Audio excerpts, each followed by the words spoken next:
Today we meet as proud Republicans, passionate socialists, and fierce enemies of that wealthy elite that seeks to dominate us.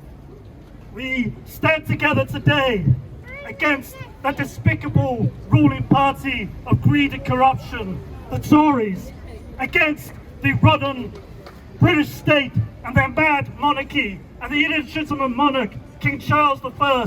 But most importantly, we stand together today with each other for a socialist Wales and a socialist world where we rid this world of hunger and homelessness and poverty and inequality and make monarchy history. Today, we stand on the brink of a new era, an era of liberty, equality, and fraternity. We must now cast off these chains of oppression and embrace the light of truth. The corrupt aristocracy who ruled over our lands for centuries, they cannot keep us in bondage anymore. The hated nobility, the hated gentry, the hated rich, who sapped the very lifeblood from our people for centuries. We will not tolerate that tyranny any longer. It's a new dawn, it's a new order, it's a new age of the people. Citizens, the age of deference is over. All over this island, indeed all over the world, the movement against monarchy is rising. In Renfrewshire, in Scotland this week, the council voted to call for a referendum on a republic as soon as possible. In Edinburgh Council, they recently had a debate over whether they should refuse to recognise the title of Duke of Edinburgh. Here in Wales, Cardiff Council a few months ago voted that the title Prince of Wales should be abolished and that we should resist an investiture of the Prince of Wales anywhere on Welsh soil. But it's not only on this island. Internationally, Barbados has already declared itself a republic. The island of Jamaica may be next.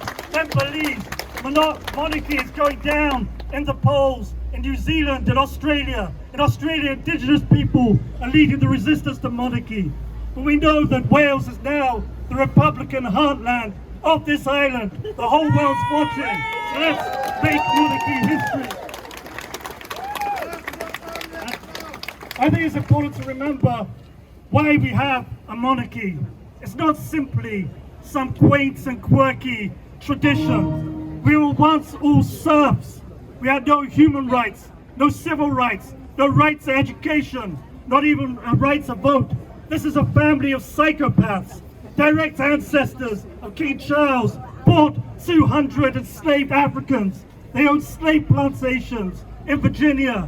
Direct ancestors of the king we're supposed to glorify today would have their political enemies hung until they're almost dead, cut down, castrated, disemboweled, their guts burned in front of them, beheaded, and their heads stuck on spikes. They're not very nice people. But the good news is that we have rose up over the centuries in wave after wave of rebellion and revolt over the centuries to get this family off our backs, but they still managed to cling on to a role. And what role is that? They're a symbol for a brand called inequality. We don't elect our head of state, we don't elect our bosses, we don't elect the heads of the banks, we don't elect the heads of the corporations. So many undemocratic institutions that rule over our lives. That's why we say, real democracy now.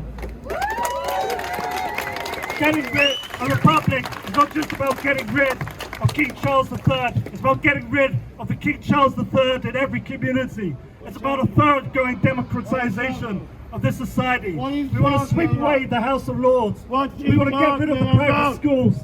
We want to get rid of we want to seize their palaces. We want to seize their mansions. We want to seize their crown jewels. We're going to take it back. We're going to take everything back.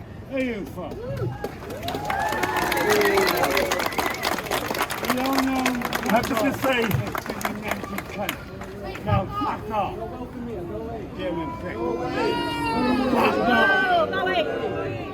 Okay, let's just carry on. Fuck off, back where you come from. You fucking Americans. We're now. When we need you! It's okay, yeah. Take him away! Adam. Take him away! We're now on the brink of a new era. So I just want to end by saying, long live equality, long live freedom, long live the Republic, long live the revolution. All power to the people.